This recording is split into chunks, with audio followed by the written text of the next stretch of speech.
En esta hora hemos de dar el tercero y último tema de la miniserie que lleva por título Trump, el 2025 y la ley dominical. Nosotros vimos cómo en el proyecto 2025 que se preparó para la nueva presidencia de Trump, están incluidas una cantidad de cosas, de las cuales algunas ya se comenzaron a implementar aún antes de que Trump llegara al poder. Una de ellas, por ejemplo, que nos afecta al mundo hispano, es que ya comenzaron las redadas migratorias. Eso había dicho Trump y está en el proyecto de quitar a todos los indocumentados, comenzando por aquellos que tienen récords criminales, pero no se limita a eso. Las redadas van parejas y al que encuentran indocumentado lo están sacando. En el proyecto 2025, los primeros 180 días del nuevo mandato de Trump iban a ser cruciales. Se esperaba que se implementaran todas las cosas para las cuales llama o pide ese proyecto 2025. Y como ya estudiamos en los dos temas anteriores, una de las cosas que contempla este proyecto es establecer por ley federal que el domingo sea un día de descanso y no trabajo para que las personas puedan tener la libertad de, junto con sus familias, asistir a la iglesia. Todos nosotros, cuando hablábamos de la ley dominical, viendo cómo las leyes se han ido dando en los Estados Unidos últimamente, pensábamos que la ley dominical podía venir o por el lado de la protección ambiental, el Día de la Tierra, el domingo, o podía venir por el lado de la salud, o podía venir por el lado de las familias, o por el lado laboral. Pero nunca abiertamente una ley dominical con características religiosas. Es cierto que la ley que dice el proyecto 2025 que quieren implementar es un día de descanso obligatorio para que la gente vuelva a la iglesia. Es algo laboral para que las familias estén unidas, también incluye la familia, también incluye el tema laboral. Pero realmente se está proyectando como una ley de carácter religiosa. Esto nos lleva a considerar algo muy importante, que cuando se pasen leyes en contra de la Constitución de los Estados Unidos, porque la Constitución de esta nación demanda la separación de la Iglesia y el Estado. El Congreso ni la autoridad ejecutiva, el presidente, puede pasar leyes de carácter religioso para implementar por ley asuntos religiosos. Y viceversa, la religión no debiera meterse en los asuntos políticos. Tiene que haber esa separación entre Iglesia y Estado. Por supuesto, bajo la carrera electoral, bajo la campaña de Trump, estas cosas fueron violadas abiertamente. La religión, las iglesias, especialmente las iglesias protestantes, rompieron la cláusula de no meterse en asuntos políticos.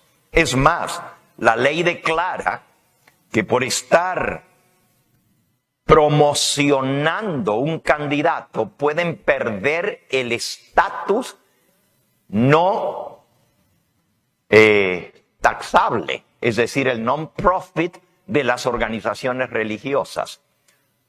Trump les aseguró a los líderes religiosos de esta nación que eso no iba a suceder, que eso era ridículo, que desde cuándo para aquí se tenía que interpretar la ley como que los que son religiosos no pueden estar envueltos en la política. Al contrario, dijo él, con más razón los religiosos debieran estar metidos en la política, porque son los que pueden traer moral y pueden traer principios a esta nación que tanto lo necesita.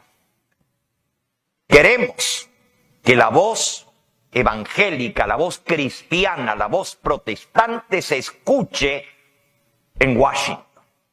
Todo esto lo estuvimos viendo en los dos temas anteriores.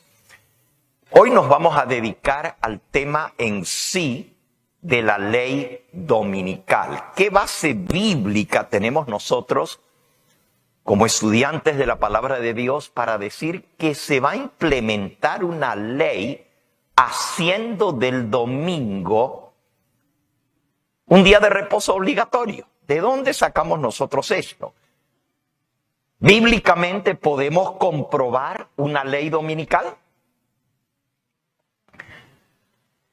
Bueno, hoy vamos a ver eso. Sí podemos, por la palabra de Dios, demostrar que el día de reposo en la Biblia, desde el Génesis hasta el Apocalipsis, es el séptimo día de la semana, el sábado, y no el domingo. Eso sí está muy claro en la Biblia, y nadie lo puede discutir, que el único día de reposo en la palabra de Dios es el sábado. Desde que Dios creó el mundo, en la primera hoja de la Biblia dice que Dios terminó su obra en 6 días y reposó el séptimo día. Por eso el Señor bendijo el día de sábado y lo santificó. Eso sí está claro en la Biblia. Pero ¿de dónde sacamos la idea de que va a venir una ley dominical? Qué interesante que nosotros tengamos esta posición basados en la Biblia y que ahora en el mundo, especialmente aquí en los Estados Unidos, se esté agitando el tema de un día de reposo por ley. ¿Será coincidencia? ¿O será que estamos correctos en nuestra manera de ver las cosas bíblicamente? Bueno, comencemos viendo lo que la Biblia dice para este tiempo del fin. En el libro de Apocalipsis, en el capítulo 7, se nos habla acerca de que Dios va a tener un pueblo que se va a distinguir del resto de los habitantes del mundo por su lealtad a Dios. En el capítulo 14 de Apocalipsis se habla de los santos del Altísimo. Se habla, aquí está la paciencia de los santos, los que guardan los mandamientos de Dios y la fe de Jesús.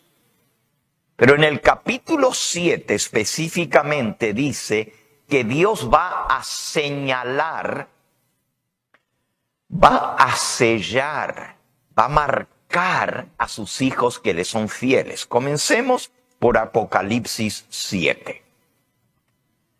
Después de esto, dice el apóstol Juan, vi 4 ángeles en pie sobre los 4 ángulos de la tierra, que detenían los 4 vientos de la tierra, para que no soplase viento alguno sobre la tierra, ni sobre el mar, ni sobre ningún árbol. Vi también a otro ángel que subía de donde sale el sol y tenía el sello del Dios vivo. Y clamó a gran voz a los 4 ángeles a quienes se les había dado el poder de hacer daño a la tierra y al mar, diciendo: no hagáis daño a la tierra, ni al mar, ni a los árboles, hasta que hayamos sellado en sus frentes a los siervos de nuestro Dios. Aquellos que sirven al Todopoderoso van a ser sellados, van a ser señalados. ¿Y cuál es el propósito de marcar a los hijos de Dios? Bueno, todos nosotros entendemos que una marca es para diferenciar algo.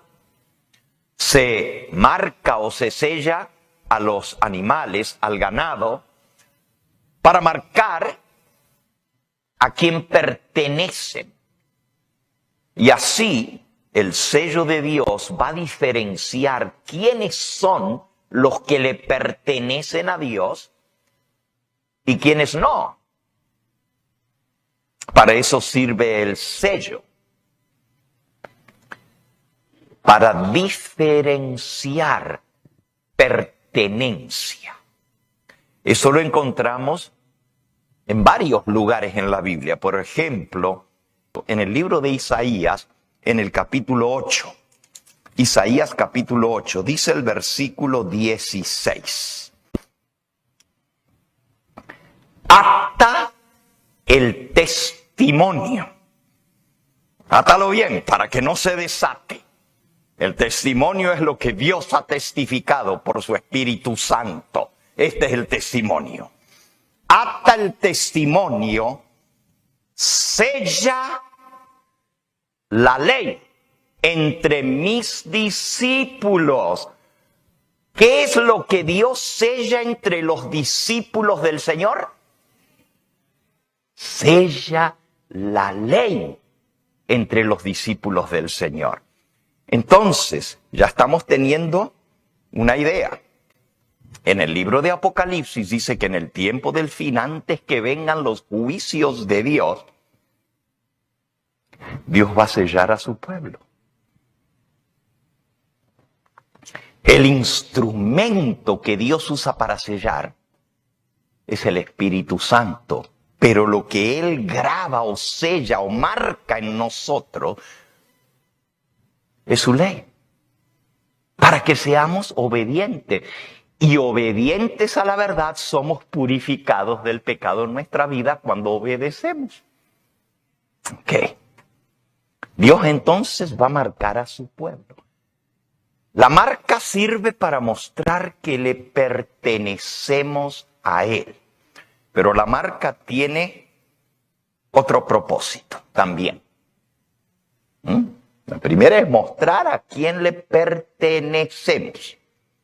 Que somos posesión adquirida, comprada con la preciosa sangre de Cristo.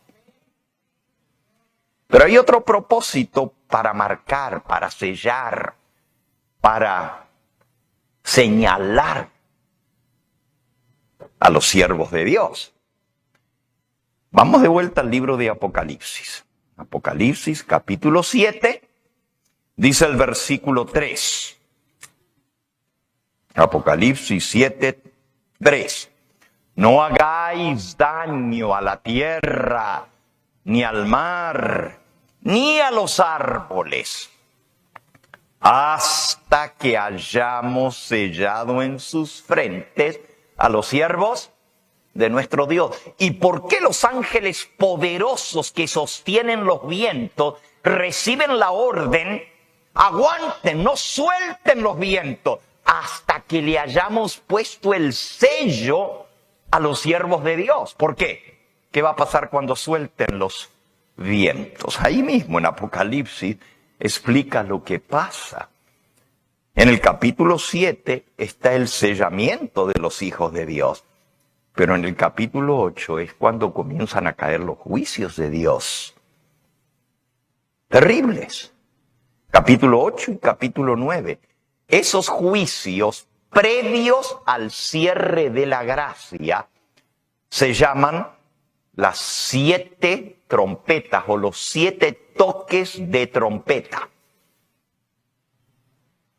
Y luego, después del cierre de la gracia, vienen las 7 copas de ira, que también las conocemos como las 7 postreras plagas.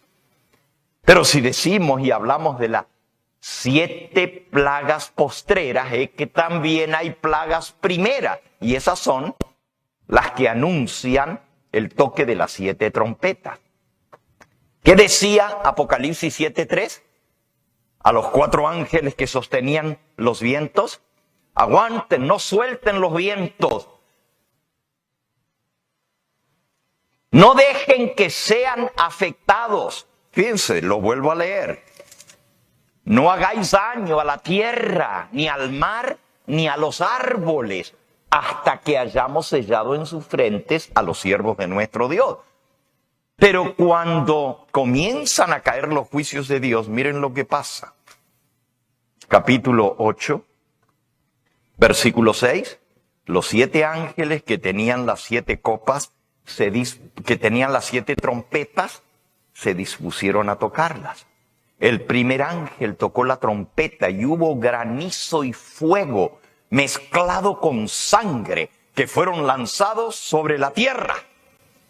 Y la tercera parte de los árboles se quemó y se quemó toda la hierba de la tierra. Pero en el capítulo 7, Dios decía: no hagáis daño a la tierra, ni al mar, ni a los árboles, hasta que sellemos en su frente los siervos de nuestro Dios. Pero resulta que aquí dice que en el toque de la primera trompeta la tierra es afectada por un granizo encendido que va a prender fuego y va a quemar la tercera parte de los árboles y toda la hierba de la tierra se quemó. Pero el segundo ángel, versículo 8, tocó la trompeta y como una gran montaña ardiendo en fuego, se precipitó en el mar. Y la tercera parte del mar se convirtió en sangre y murió la tercera parte de los seres vivientes que estaban en el mar. Y la tercera parte de las naves fue destruida. Pero el ángel del capítulo 7 recibió la orden: no hagáis daño a la tierra, ni al mar, ni a los árboles, hasta que hayamos sellado en sus frentes a los hijos de nuestro Dios. Cuando el tercer ángel toca la trompeta, versículo 10, el tercer ángel tocó la trompeta y cayó del cielo una gran estrella ardiendo como una antorcha. Cayó sobre la tercera parte de los ríos y sobre las fuentes de las aguas. Ahora son afectados los ríos, es decir, esta gran estrella, como un inmenso meteorito, cae sobre uno de los continentes y son afectados los ríos, las fuentes de las aguas. Y mucha gente murió, versículo 11, por esas aguas contaminadas.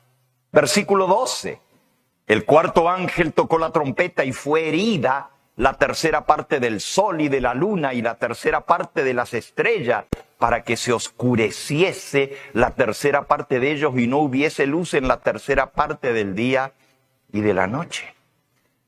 Así que el cuarto toque de trompeta viene una terrible oscuridad que oscurece una tercera parte del mundo.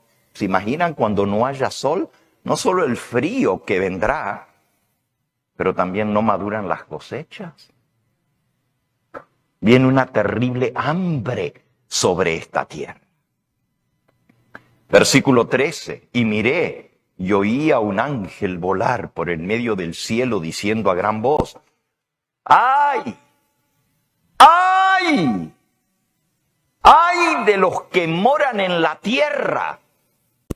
A causa de los otros otros toques de trompeta que están para sonar los 3 ángeles.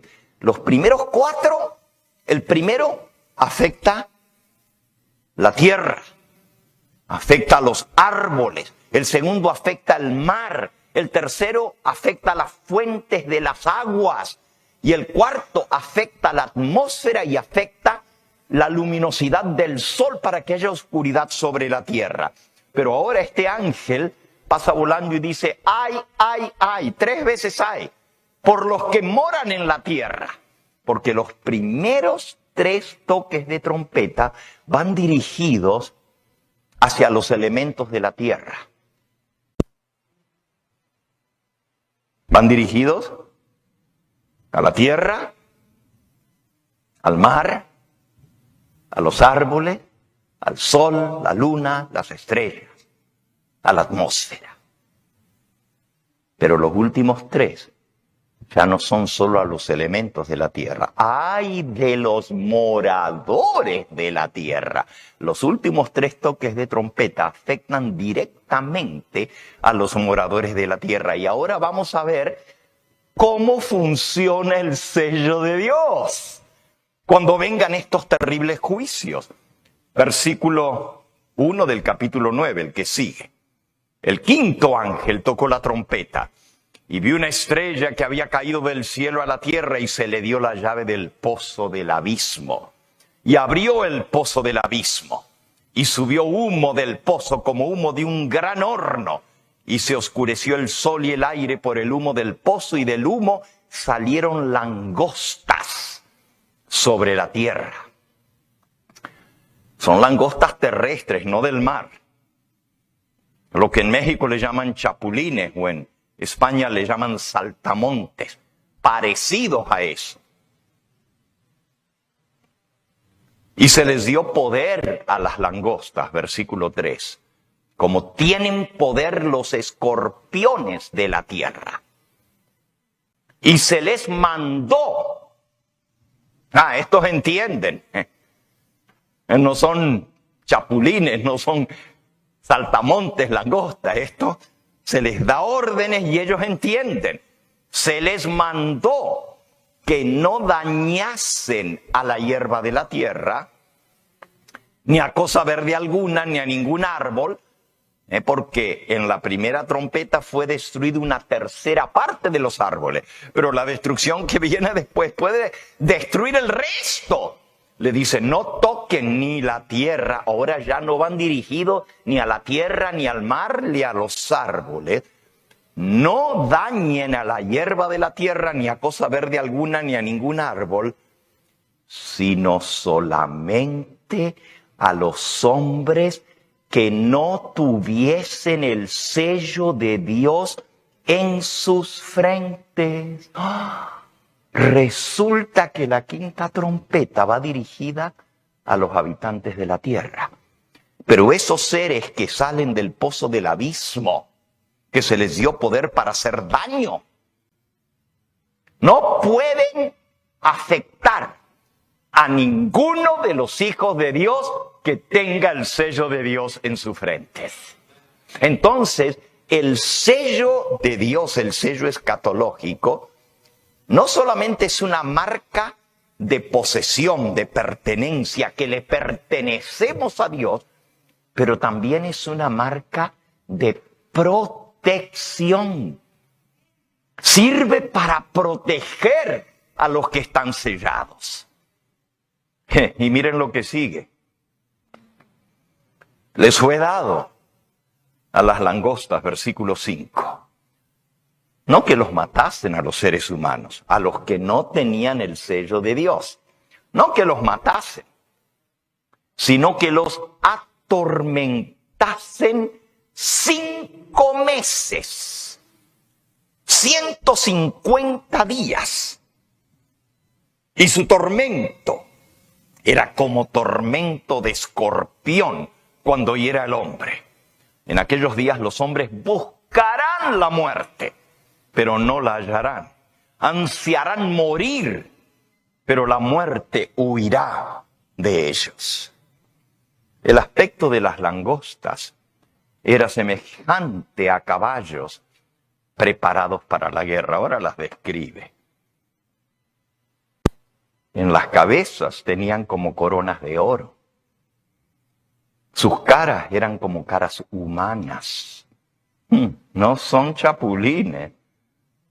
Se parecen porque saltan como los chapulines, pero tienen alas.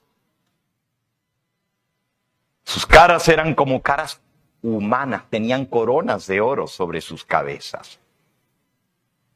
Tenían cabello como cabello de mujer, largo, bonito. Pero sus dientes eran como leones. Tenían corazas, como corazas de hierro. Y el ruido de sus alas, tienen alas para volar, era como el estruendo de muchos carros de caballo corriendo a la batalla. Como ya leímos, era como caballos preparados para la batalla, pero ahora que comienzan a mover las alas, parecen caballos corriendo a la batalla. Tenían colas, como colas de escorpiones. Y también aguijones. Y en sus colas tenían poder para dañar a los hombres durante 5 meses. Y tienen por rey sobre ellos al ángel del abismo, cuyo nombre en hebreo es Abadón. En hebreo Abadón quiere decir destructor. Y en griego Apolión, exterminador. ¡Wow! ¿Se dan cuenta de lo que estamos leyendo? Bajo la quinta trompeta son soltadas las fuerzas de los demonios que van a atacar a los seres humanos que no tengan el sello de Dios en sus frentes. Entonces es importante tener el sello de Dios. Y usted dice, pastor, ¿y todo esto que usted está leyendo y hablando, qué tiene que ver con Trump y la ley dominical?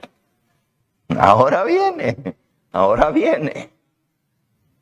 Dios tiene una manera de marcar, de sellar, de señalar a sus hijos. El Espíritu Santo es el instrumento para sellar, y lo que se sella es la ley entre sus discípulos. Esa señal, el sello de Dios, no es una señal visible como la que se pone en un toro o en una vaca, cuando le queman el cuero para mostrar a quién pertenece. Es una señal que los ángeles tienen que ver, no los hombres. Miren lo que dice aquí, en este librito Eventos de los Últimos Días, explicando, justamente se titula el capítulo, las 7 plagas y los impíos. Déjenme leerles aquí. Los ángeles de Dios, página 243. Los ángeles de Dios están ahora sujetando los vientos de la lucha, de la guerra, para que no soplen hasta que el mundo sea advertido de su cercana condenación. Pero se está preparando una tormenta lista para estallar sobre la tierra. Y cuando Dios ordene a sus ángeles que suelten los vientos, habrá una escena tal de lucha y derramamiento de sangre que ninguna pluma podrá describirla. Satanás sumirá entonces a los habitantes de la tierra en una gran tribulación final. Como los ángeles de Dios dejen ya de contener los vientos violentos de las pasiones humanas, todos los elementos de contención se desencadenarán.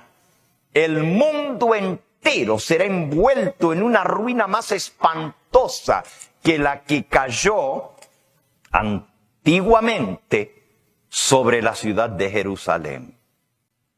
Y Jerusalén era el pueblo escogido, la capital de la nación escogida, y no hubo misericordia Fue una destrucción terrible. Y si eso le pasó al pueblo escogido de Dios, ¿qué puede esperar el mundo que ha despreciado y pisoteado su ley? Ahora hablando acerca de esos juicios de Dios y cómo ser protegidos de esos juicios, dice lo siguiente en el capítulo El sello de Dios.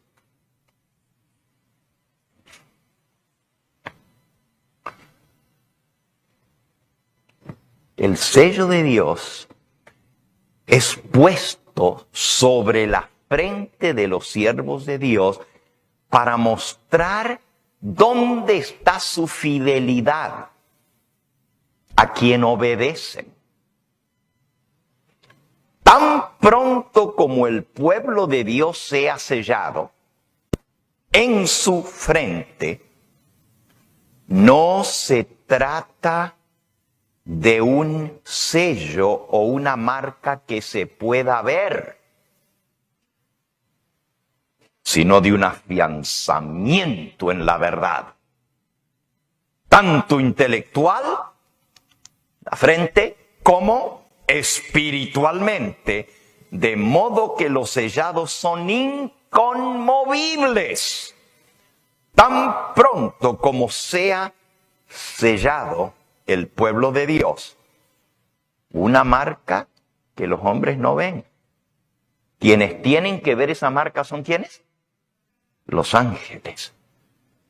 Tan pronto como se termine el sellamiento, vendrá el zarandeo.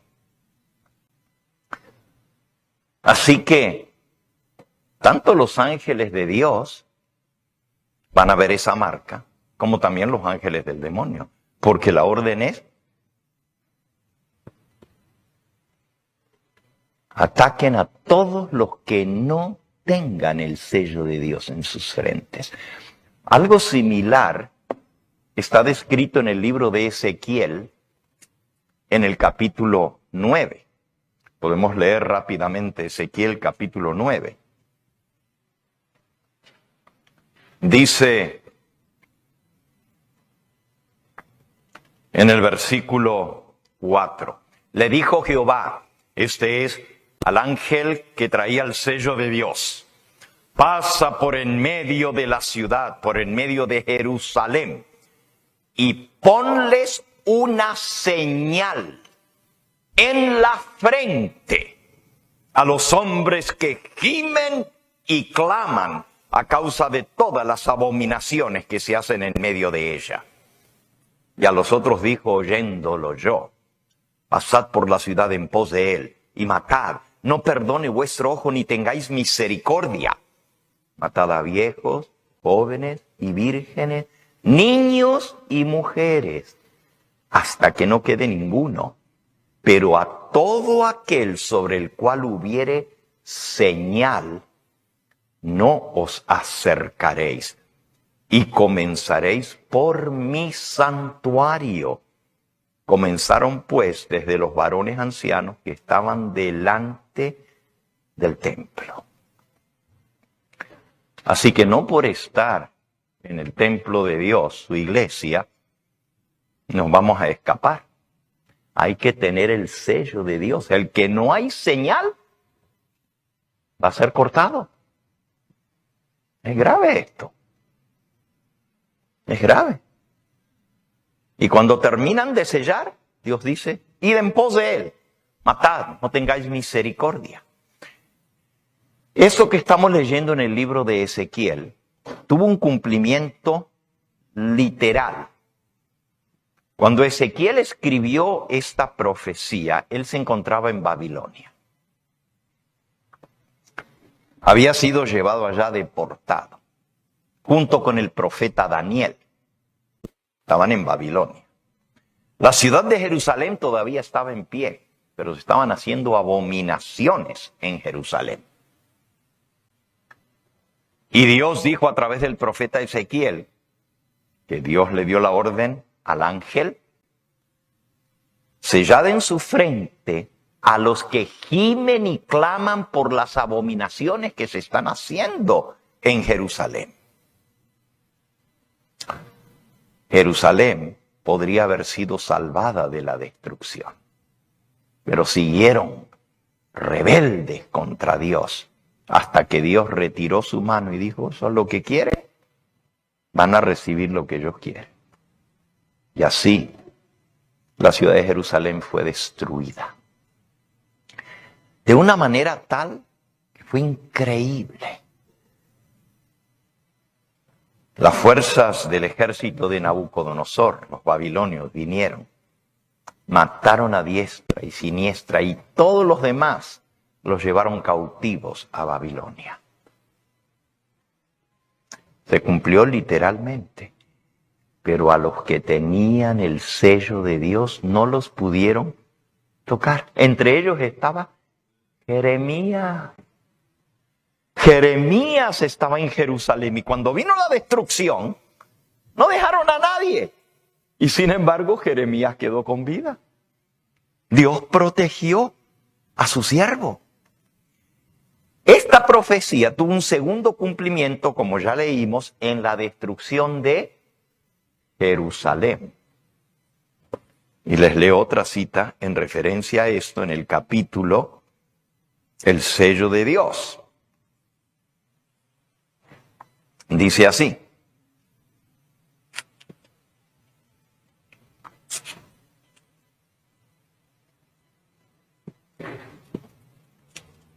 La profecía referente al juicio que iba a caer sobre Jerusalén va a tener otro cumplimiento. Otro más. Y la terrible desolación que vino sobre Jerusalén no fue sino un pálido reflejo de lo que será el segundo. En lo que acaeció a la ciudad escogida, la niña del ojo de Dios, Jerusalén, la ciudad amada, podemos ver anunciada la condenación de un mundo que rechazó la misericordia de Dios y pisoteó su ley. La segunda destrucción de Jerusalén fue aún peor que la primera. Fue terrible. Sucedió en época de fiesta de la nación de Jerusalén. Normalmente en Jerusalén vivían más o menos entre 50 a 60,000 habitantes. No era una ciudad muy, muy grande. Pero en la época de las fiestas, venían de todas partes de la nación a celebrar la fiesta en Jerusalén. La ciudad estaba llena, había más de 1,5 millones de personas. Los ejércitos sitiaron la ciudad de Jerusalén y aunque el general Tito, general de los romanos, trató de salvar el templo que no fuera destruido, fue en vano.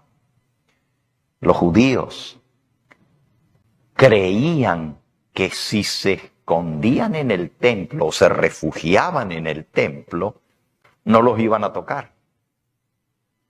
Lo mismo pasó cuando Nabucodonosor dice que decían, templo de Jehová, templo de Jehová.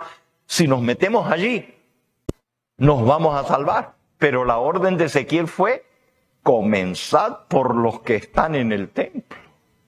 Y lo mismo pasó en la época de los romanos.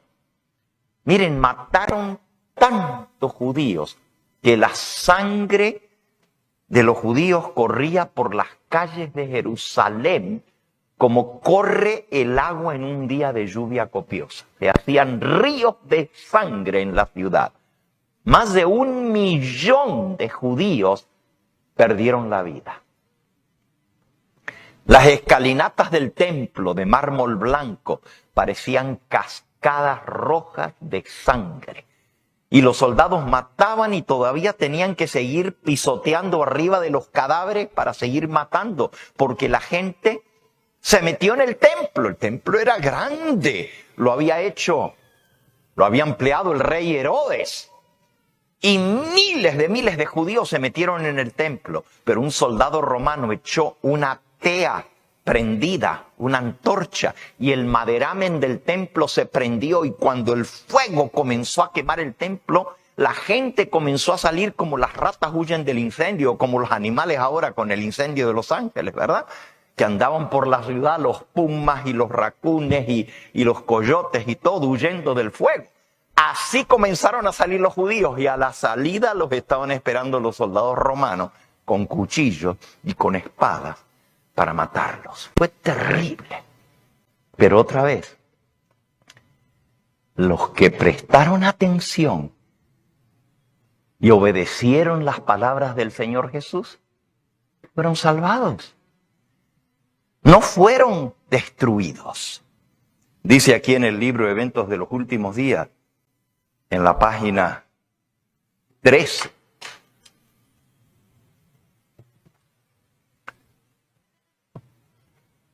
Los discípulos de Cristo fueron advertidos acerca de la destrucción de Jerusalén. Los que se fijaron en la señal que el Señor había dejado: cuando veáis en Jerusalén la abominación desoladora, huid. Y huyeron de la ciudad y escaparon de la destrucción. Los demás fueron todos destruidos. Así también ahora hemos sido advertidos acerca de la destrucción que ha de sobrecoger al mundo. Los que presten atención a la advertencia se salvarán. Ahora escuchen. Qué interesante es esto. Dice: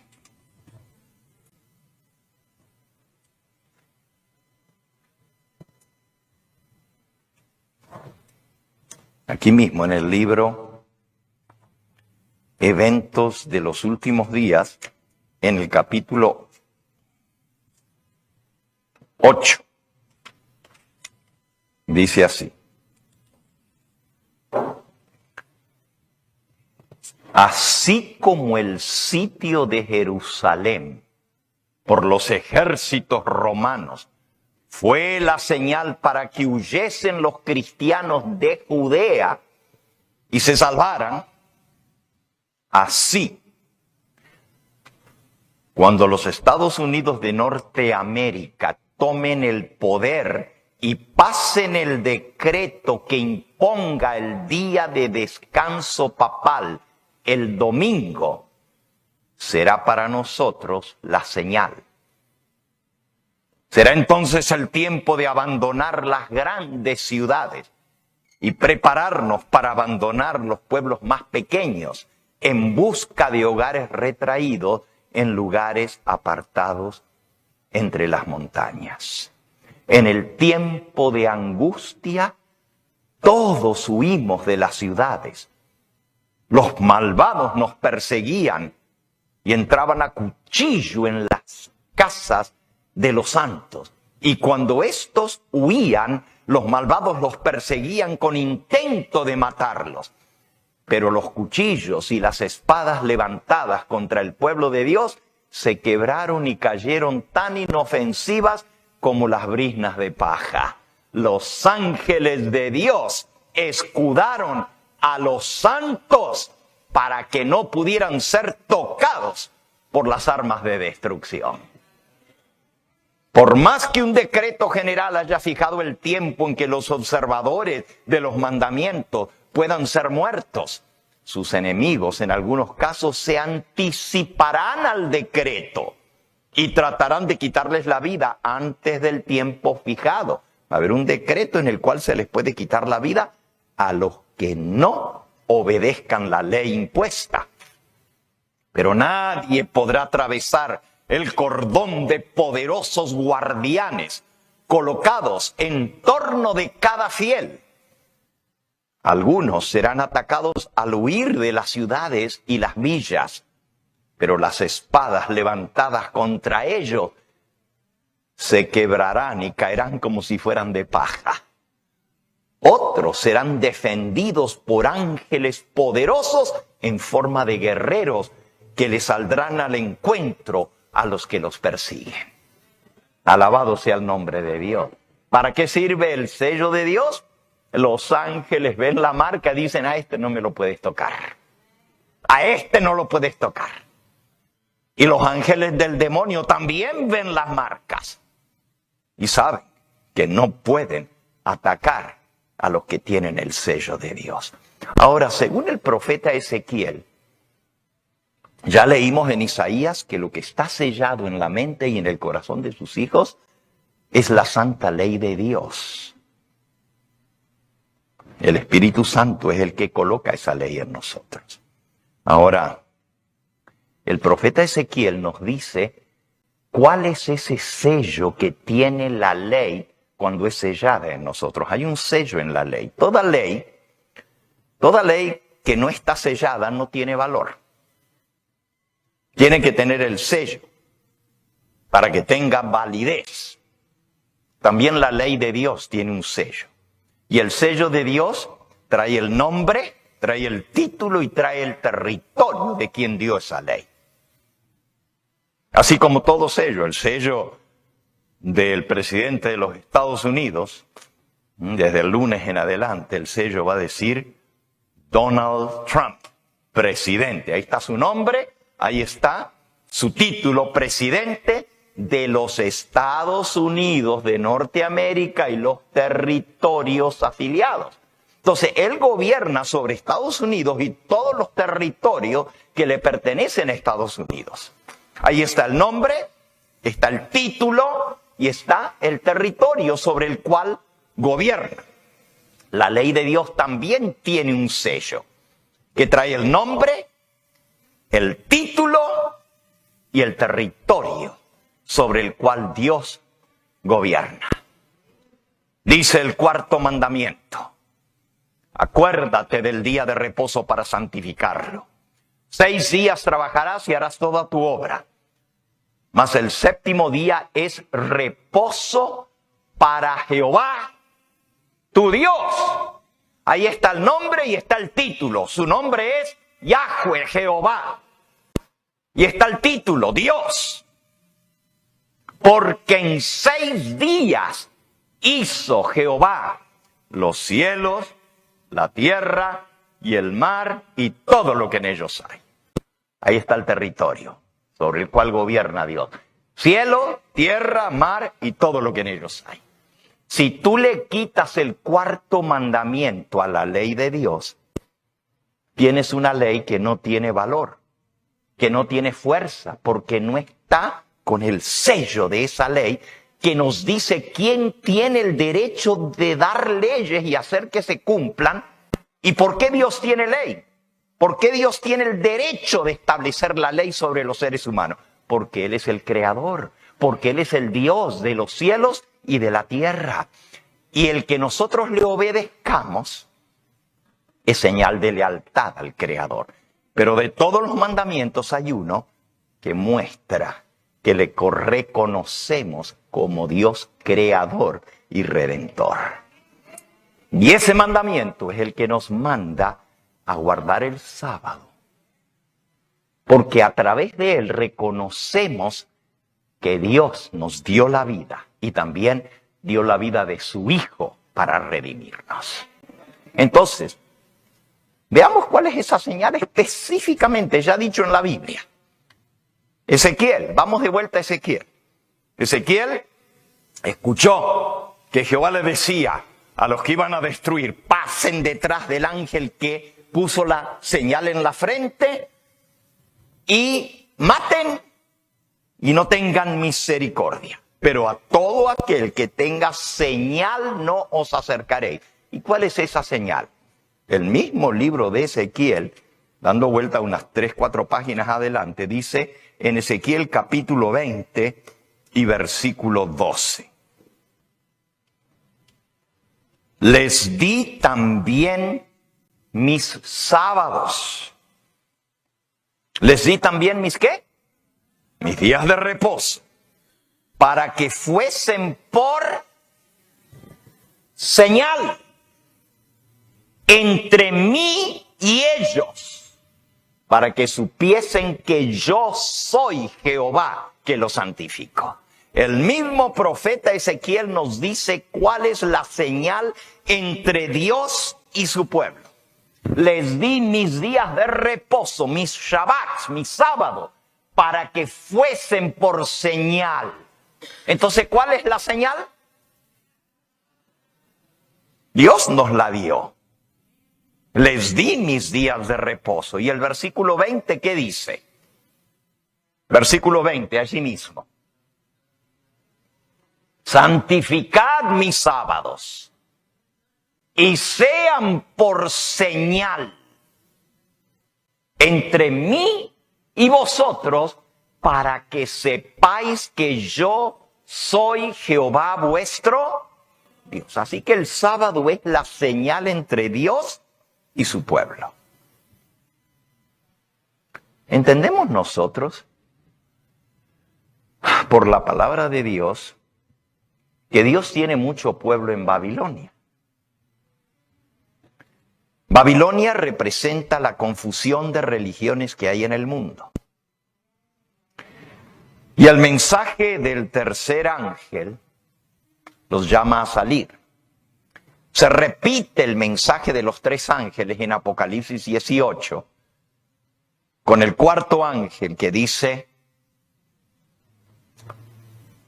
salid de Babilonia, pueblo mío. Si Dios tiene pueblo suyo en Babilonia, que esas son las religiones que tienen las doctrinas falsas, y Dios los llama a salir porque son pueblo suyo, quiere decir que el último mensaje a salir de Babilonia va a ser dado justo antes que se imponga la ley dominical. Y tu pregunta en la mente es, bueno, si el sello de Dios que nos identifica como pueblo suyo es el sábado, ¿qué tiene que ver la ley dominical? Muy sencillo. Dios tiene una señal. Babilonia tiene su señal. En la Biblia, a la señal del dominio del hombre se le llama la marca de la bestia. A la señal de Dios se le llama el sello o la marca de Dios. Y a la otra se le llama la marca de la bestia. Y vamos ahora a Apocalipsis 14. Y ahí lo vamos a leer. Apocalipsis 14, 9. Dice: y el tercer ángel le siguió diciendo a gran voz: si alguno adora a la bestia y a su imagen,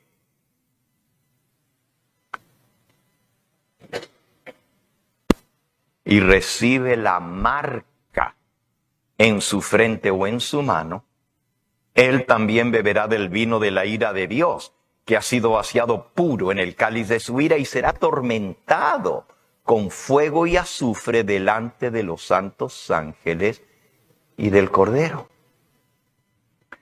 Así que aquí hay algo muy, pero muy serio. Si alguno recibe la marca de la bestia, va a ser atormentado con fuego y azufre delante de los santos ángeles y del Cordero. Esto es algo grave. Es la amenaza más fuerte que está en todas las Sagradas Escrituras. No hay otra cosa más grave que esto. Pero también dice que beberá del vino de Dios. Versículo 10. Él también beberá del vino de la ira de Dios, que ha sido vaciado puro en el cáliz de su ira, y será atormentado con fuego y azufre delante de los santos ángeles y del Cordero. Así que hay dos cosas que van a experimentar los que reciban la marca de la bestia. Primero, van a beber del vino de la ira de Dios. Y segundo, van a ser atormentados con fuego y azufre. ¿Qué es beber del vino de la ira de Dios? En el capítulo 15 y en el versículo 1 dice: Vi en el cielo otra señal grande y admirable, 7 ángeles que tenían las 7 plagas postreras, porque en ellas se consumaba la ira de Dios. Versículo 7. Y uno de los 4 seres vivientes dio a los 7 ángeles 7 copas de oro llenas de la ira de Dios, que vive por los siglos de los siglos. 7 copas llenas de la ira de Dios. Y si alguno recibe la marca de la bestia, va a beber del vino de la ira de Dios. ¿Y cómo lo van a beber? Capítulo 16, versículo 1. Oí una gran voz que decía desde el templo a los 7 ángeles: id y derramad sobre la tierra las 7 copas de la ira de Dios. Fue el primero. Y derramó su copa sobre la tierra. Y vino una úlcera maligna y pestilente. Úlcera maligna, eso es un cáncer maligno, abierto, supurando. Una úlcera maligna y pestilente sobre los hombres que tenían la marca de la bestia y que adoraban su imagen. El segundo ángel derramó su copa sobre el mar, y éste se convirtió en sangre como de muerto, y murió todo ser vivo que había en el mar. El tercer ángel derramó su copa sobre los ríos y sobre las fuentes de las aguas, y se convirtieron en sangre. Y oí al ángel de las aguas que decía: justo eres tú, oh Señor, que eras el santo, porque has juzgado estas cosas. Por cuanto ellos derramaron la sangre de los santos y de los profetas, también tú les has dado a beber sangre, pues se la merecen. Y también oí a otro que desde el altar decía: ciertamente, Señor Dios Todopoderoso, tus juicios son verdaderos y justos. El cuarto ángel derrama su copa sobre el sol, les dado quemar a los hombres con fuego. Y los hombres se quemaron con el gran calor y blasfemaron el nombre de Dios que tiene poder sobre estas plagas y no se arrepintieron para darle gloria. El quinto ángel derramó su copa sobre el trono de la bestia y su reino se cubrió de tiniebla y mordían de dolor sus lenguas y blasfemaron al Dios del cielo por sus dolores y por sus úlceras y no se arrepintieron de sus obras. Aquí estamos describiendo o leyendo la descripción de las 7 plagas postreras. Y las van a recibir los que adoran a la bestia o a su imagen o reciban la marca en sus frentes y en sus manos. Así que, por un lado está la amenaza de la bestia y por otro lado está la amonestación de Dios. De cualquier lado hay una amenaza de muerte. Fíjense lo que dice el poder que impone la marca de la bestia. Y eso está en el capítulo 13. Ya estudiamos sobre esto en nuestra serie, las 2 bestias de Apocalipsis 13. La primera, la bestia que sube del mar, representa al papado, y la segunda, la bestia que sube de la tierra, representa a los Estados Unidos de Norteamérica. Y dice en el versículo 14, hablando de la segunda bestia, el poder de Estados Unidos: engaña a los moradores de la tierra con las señales que se le ha permitido hacer en presencia de la bestia, mandando a los moradores de la tierra que le hagan imagen a la bestia que tiene la herida de espada y vivió. Y se le permitió infundir aliento a la imagen de la bestia, para que la imagen hablase e hiciese matar a todo el que no la adorase, y hacía que a todos, pequeños y grandes, ricos y pobres, libres y esclavos, se les pusiese una marca en la mano derecha o en la frente, y que ninguno pudiese comprar ni vender, sino el que tuviera la marca o el nombre de la bestia o el número de su nombre. Ahora sí estamos viendo lo que es la marca de la bestia, ya vimos lo que es el sello de Dios. El Santo Sábado es el sello de su ley. Pero ¿cuál es la marca de la bestia? Miren, vuelvan a leer, cuando tengan tiempo, un capítulo muy importante en el libro El conflicto de los siglos, que lleva por título Estados Unidos en la profecía. Es el capítulo 26. Yo solamente voy a leer 2 o 3 parrafitos cortitos de allí. Dice así: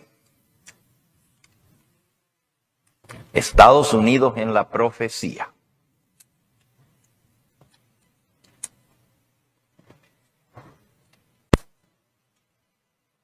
Primero habla del sello de Dios y luego habla de la marca de la bestia.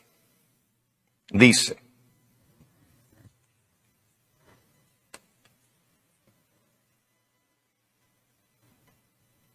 la bestia, que tiene cuernos como de cordero, pero habla como dragón, ejerce toda la autoridad de la primera bestia en presencia de ella y hace que los moradores de la tierra adoren a la primera bestia cuya herida mortal fue sanada, diciendo a los que habitan sobre la tierra que le hagan una imagen de la bestia que recibió la herida de espada y sin embargo vivió. El hablar de la nación representada por la bestia de 2 cuernos son los actos de sus autoridades legislativas y judiciales. Eso es hablar. Cuando una bestia habla, son sus leyes. ¿Ok? La Constitución de los Estados Unidos garantiza que el Congreso no legislará con respecto al establecimiento de una religión ni prohibirá el libre ejercicio de ella. ¿Cómo entonces los Estados Unidos va a formar una imagen? Una imagen es una copia de la bestia. Página 496. ¿Qué es la imagen de la bestia? ¿Cómo se la forma? La imagen es hecha por la bestia de 2 cuernos, Estados Unidos. Y es una imagen de la primera bestia, es una copia del poder político de Europa, pero ahora en América.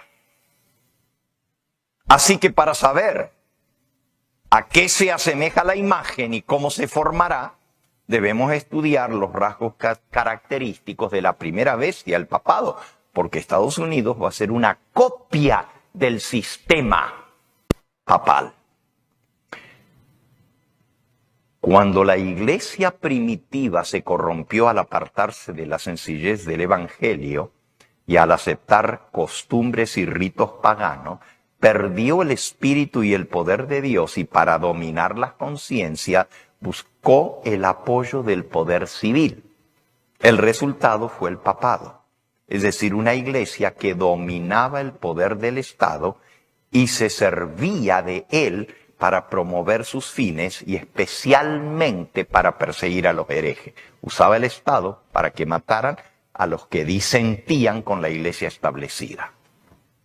Para que los Estados Unidos formen una imagen de la bestia, el poder religioso en los Estados Unidos debe dominar de tal manera al gobierno civil que la autoridad del Estado sea empleada por la iglesia para cumplir sus fines. ¿Cuándo Estados Unidos va a formar la imagen de la bestia? Cuando utilice el gobierno para pasar leyes que le convienen a la iglesia. Ahora escuchen.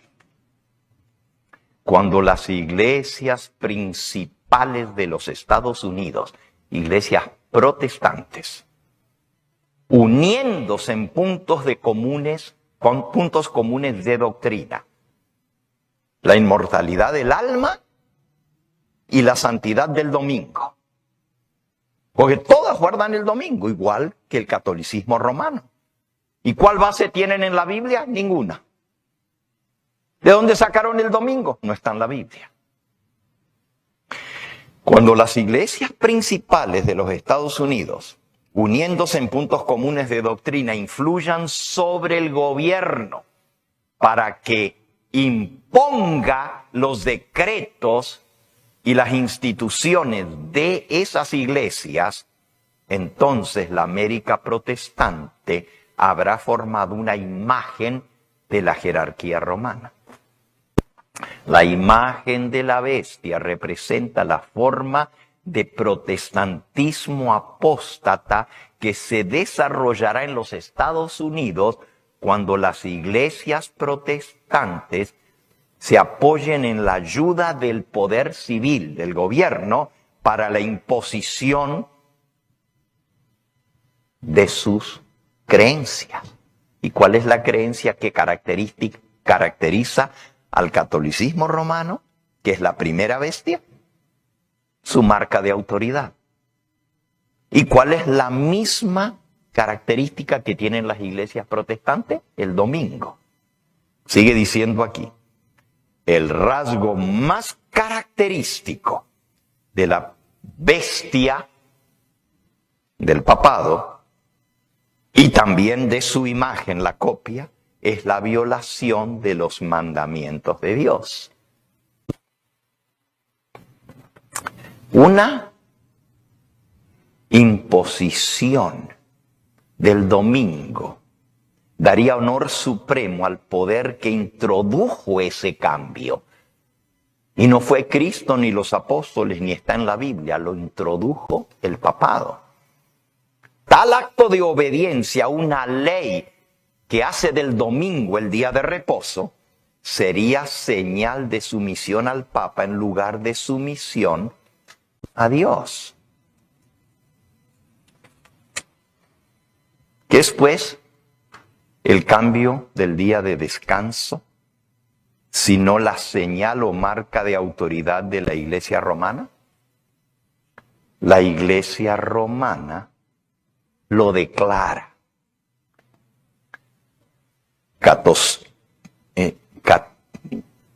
Doctrina cristiana, catecismo católico. El acto mismo de cambiar el sábado al domingo, cambio que los protestantes aceptan. Porque al guardar el domingo, reconocen el poder de la iglesia para imponer fiestas y para guardarlas. Las iglesias protestantes reconocen que la iglesia tiene el poder de cambiar aún la ley de Dios. La imposición de la observancia del domingo por parte de las iglesias protestantes es la imposición de que se adore al papado.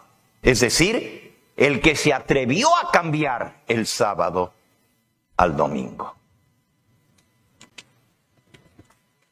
Así hemos esclarecido claramente lo que es el sello de Dios y la marca de la bestia. Miren, hermanos, está específicamente escrito en el plan de gobierno del presidente Trump, lo que se conoce como el Proyecto 2025, que la ley laboral, en la página 622 de ese manuscrito dice que el domingo debe establecerse como ley federal en toda la nación.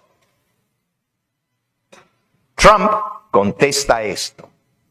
Sí, el domingo es el día que la mayoría de las iglesias guardan, pero tenemos que hacer una excepción, dijo él, para los judíos y para los adventistas del séptimo día.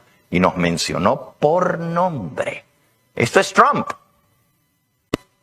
Y nosotros estamos muy contentos diciendo, cuando venga la ley dominical va a haber una excepción para los adventistas del séptimo día. Hacía que a todos, grandes y pequeños, ricos y pobres, libres y esclavos, se les colocase la marca de sumisión.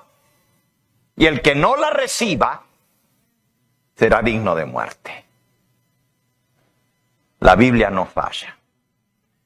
Dice que se va a imponer esa marca a todos. Es cierto que quizás al principio haya excepciones para las minorías. Pero cuando venga la presión, porque tan pronto como Estados Unidos apruebe una ley dominical, la mano de protección de Dios se retira. Porque ya los hijos de Dios están sellados. No puede venir las plagas, ni se puede cerrar el tiempo de gracia mientras el pueblo de Dios está siendo sellado. Y la última prueba por la cual pasaremos tú y yo es la ley dominical. Si salimos airosos y no recibimos la marca de sumisión, recibiremos el sello de Dios en la frente. Pero una vez que los hijos de Dios se han sellado, Dios retira su mano. Ya no puedo proteger a esta nación. Y comienzan a caer las desgracias. Ya lo leímos en el último tema. Cuando Estados Unidos pase la ley dominical, será la señal para que la ruina nacional venga sobre la nación, las desgracias. Ahora, hermano, esta tarde en el tema que voy a dar en el Congreso, no va a ser largo, solamente 25 minutos, así que no se lo pierdan. Pero ahí les voy a mostrar cómo los movimientos finales serán rapidísimos. Cuanto menos nos demos cuenta. Y no va a haber tiempo que perder. Miren, ¿vieron lo que pasó con el fuego? Ni tiempo dio. Personas que habían invertido millones en sus propiedades se dieron cuenta que no había manera de salvarla. Escuchaba el testimonio de un hombre que lo grabaron en las noticias. Decía que él agarró su manguera para mojar alrededor de la casa porque veía allá a lo lejos el fuego. Y comenzó a regar, pero el viento era tan fuerte que el agua, el chorro de su manguera, le caía arriba de él. Y de pronto cuando mira el fuego, el agua, en lugar de ir para allá, estaba viniendo sobre él. Dijo, oh, el viento está corriendo para aquí. Quiere decir que ese fuego se va a venir para aquí. Dejó de mojar alrededor de la casa, fue a buscar lo más valioso. En 7 minutos el fuego había llegado a su casa. Apenas si pudo salvar su vida. Se metió en el carro para huir, pero las calles estaban bloqueadas por los demás que estaban huyendo y no podía avanzar. Se bajó del carro, lo dejó en el camino y salió corriendo a pie. Y salvó su vida, pero no salvó nada más que lo que traía puesto. Así de rápido fue la destrucción aquí en Los Ángeles. Esta tarde vamos a hablar un poquito de, para medidas extremas, respuestas rápidas. Así se llama el tema de esta tarde. Y aunque no es parte de esta serie, va a ser como el broche de oro de la serie. Hermanos, estamos viviendo en tiempos increíbles. La profecía se está desarrollando delante de nuestros ojos. Antes hablábamos de que iba a venir la ley dominical. Ahora ya está delante de nosotros. Si Dios le permite a Trump ejecutar lo que este proyecto 2025 propone, lo veremos muy pronto. Dijo que iba a sacar los indocumentados. Todavía no ha sido juramentado Trump. Y ya los anda haciendo las redadas por doquier. Miren, hermano, hay gente que hasta tiene miedo de venir el sábado a la iglesia porque dicen se pueden meter a hacer redadas dentro de la iglesia. No tengan miedo, hermanos. No tengan miedo. En primer lugar, una iglesia es un lugar privado. Te pueden detener afuera, pero no dentro de la iglesia. Las iglesias son santuarios.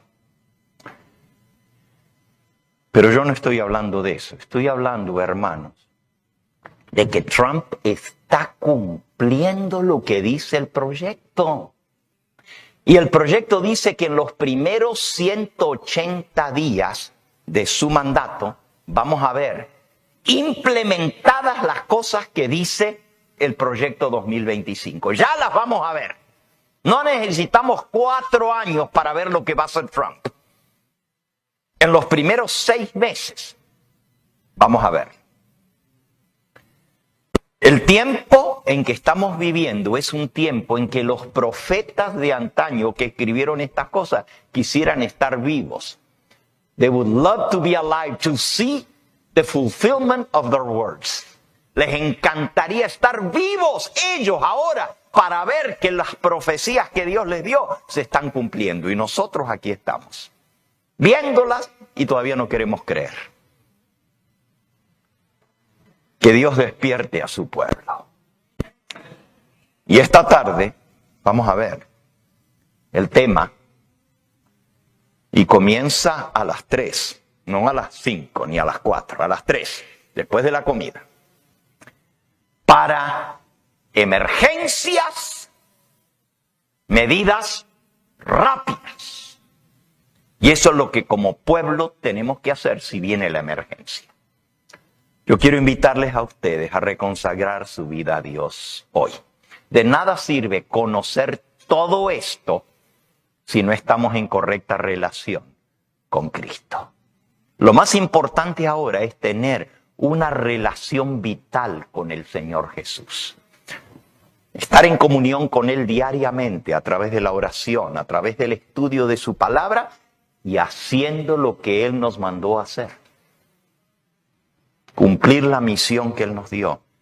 Miren, hermanos, el tiempo que nos queda es poco. Y lo que no hicimos en el tiempo de bonanza nos va a tocar hacerlo en el tiempo más difícil. Todavía hay oportunidad de compartir el último mensaje de amonestación.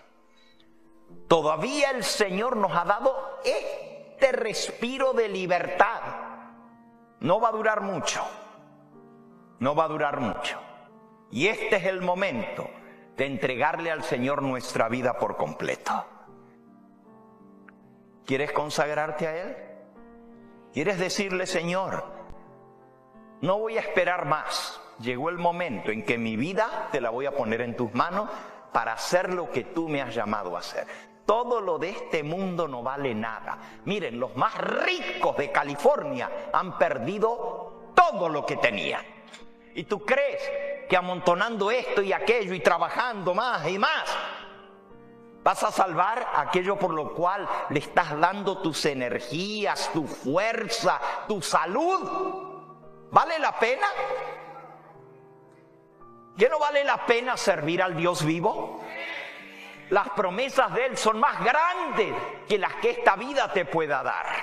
Y todo lo que esta vida te da, se va a acabar y se lo van a quemar las llamas. Porque si no los quema el incendio de los ángeles, los quema el incendio final. Todo lo que está aquí ha de ser destruido.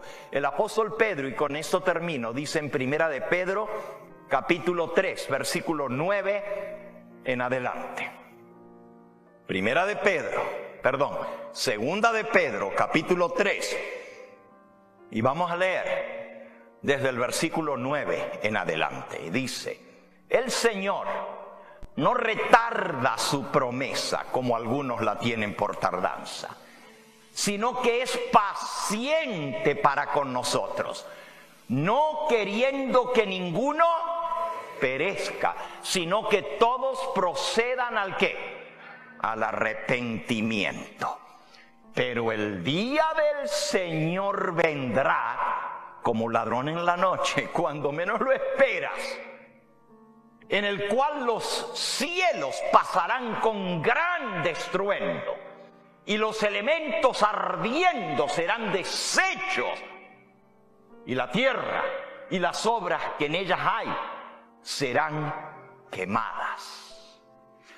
Puesto que todas estas cosas han de ser deshechas, así como el fuego aquí en Malibu, así como el fuego en Altadena, puesto que todas estas cosas han de ser deshechas, ¿cómo no debéis vosotros andar en santa y piadosa manera de vivir? Este es el momento de consagrarnos, de vivir una vida piadosa, una vida santa, de vencer el pecado por el poder del Espíritu Santo. Esperando y apresurándoos para la venida del día de Dios, en el cual los cielos encendiéndose serán deshechos y los elementos siendo quemados se fundirán. Eso es lo que viene, hermano. Y la palabra de Dios no falla. Nada que logremos en esta vida es comparado a la vida eterna. Y este mundo se pasa y con él sus deseos. Pero el que hace la voluntad de Dios permanece para siempre. Te invito a consagrar tu vida a Dios, a estar en comunión con Él a diario, a estar a cuentas con Dios a diario, pero también a estudiar su palabra y hacer la obra que Él nos encomendó, ir a buscar a las almas para arrebatarlas del incendio, como tizones arrebatados del fuego. Esto es lo que nos toca hacer ahora. En estos fuegos de Los Ángeles hubo gente que se metió en medio del infierno para salvar a sus perritos, a sus gatitos, a sus caballos, arriesgando su vida por sus animalitos. Qué bonito, ¿verdad? Pero hay algo que vale mucho más que eso, y es la vida de los seres humanos que se están perdiendo por doquier en los vicios, en las drogas, en las desgracias de este mundo, y Dios nos llama a buscarlas. Si quieren aceptar el llamado de Dios, podrán ser salvos. Si lo rechazan, es la decisión de ellos. Pero nosotros habremos salvado nuestra vida. Hijo de hombre, yo te he puesto por atalaya. Les dirás mi amonestación. No querrán escuchar porque son duros de servir, pero no dirán que yo no los amonesté, dice el Señor. Y si tú los amonestas y ellos siguen en su mal camino, se perderán por su pecado. Pero si tú los amonestas de mi parte y se arrepienten, habrás salvado tu alma. Y si no se quieren arrepentir, tú salvaste la tuya porque cumpliste lo que yo te pedí hacer. ¿Quieres reconsagrarte a Dios para cumplir la misión? Si ese es tu deseo, ponte en pie así como Aarón, que se puso en pie para consagrar su vida a Dios en estos momentos finales de la historia de este mundo. Dios quiere usarte. Dios quiere obrar a través de ti. Hay almas que perecen, pero todavía la sangre de Cristo tiene poder para salvar. Alabado sea el nombre del Señor. Todavía esa sangre es poderosa. Y todo aquel que a Él viene no será echado fuera. Pero alguien tiene que llevarles la luz del Evangelio. ¿Serás tú? Si Dios te ha escogido, es momento de comenzar. Ya, si no lo estás haciendo ya, de hoy en adelante, dile: Señor, todo lo demás no importa. Lo único que importa es la salvación de las almas, porque todo esto se va a quemar. Vamos a orar. Y quisiera preguntar si hay alguien aquí que de todo corazón sabe que le ha fallado al Señor, que no ha cumplido en servirle a Él, en buscar a las almas, que está gozando de una salvación que no le costó nada y sin embargo no le está dando la misma oportunidad a los demás. Hay alguien aquí que quiere decir: yo soy esa alma, pastor, yo le he fallado al Señor, pero yo me arrepiento de todo corazón y quiero de hoy en adelante servirle a Él como nunca antes. ¿Hay alguien? Si hay alguien que está arrepentido de corazón y quiere venir a recibir del Señor la seguridad de que Él te perdona y te da una nueva oportunidad, acércate aquí adelante y voy a orar por ti. Si reconoces que le ha fallado al Señor, pero que hoy le dice: Señor, de hoy en adelante te voy a servir. Perdóname por haber sido negligente. Perdóname por haber buscado mi comodidad antes que la salvación de las almas. Perdóname. Pero yo quiero servirte de todo corazón. Amén. Amén. Gloria a Dios. Si en nuestra congregación hay alguno que aún no ha sellado su pacto de salvación, el nuevo pacto en la sangre de Cristo, hoy es el momento de hacerlo. Hay alguien que aún no ha sido bautizado en el nombre del Señor Jesús para perdón de los pecados. Allí donde estás, levanta tu mano. Queremos orar especialmente por ti. Amén. El Señor te bendiga a ti. El Señor te bendiga a ti. Alguien más, levanta tu mano allí donde estás. Vamos a orar por ti. Amén. El Señor te bendiga a ti también. A ti y a ti. Y a los demás le vamos a pedir al Señor que nos siga sacudiendo, pero más que sacudir, que nos empuje a hacer su obra. Esto es lo que nos queda. Una cosa te falta, dijo Jesús. Ve, abandona todo lo que tienes y ven y sígueme. ¿Estás dispuesto a dejarlo todo por el Señor? Este es el momento de hacerlo, cuando todavía las almas pueden ser salvadas. Vamos a postrarnos de rodillas para orar y luego vamos a cantar el himno.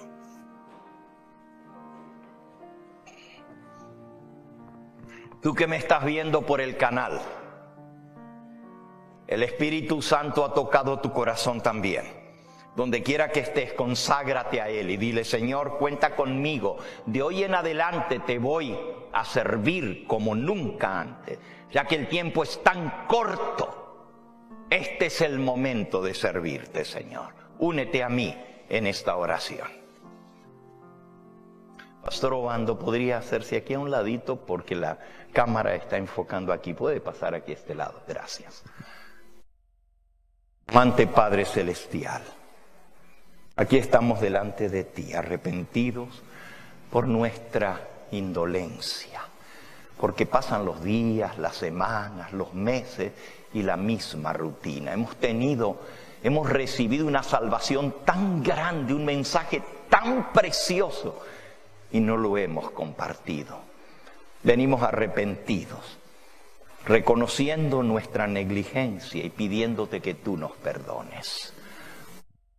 Escribe tu ley en nuestro corazón. Haznos amantes de hacer tu voluntad, como dijo el salmista David: oh Señor, cuánto amo tu ley, es ella mi deleite, mi delicia de día y de noche. Escribe tu ley en mi corazón, Señor. Quiero servirte, quiero obedecerte. Pero también pon en mi alma el amor de Cristo.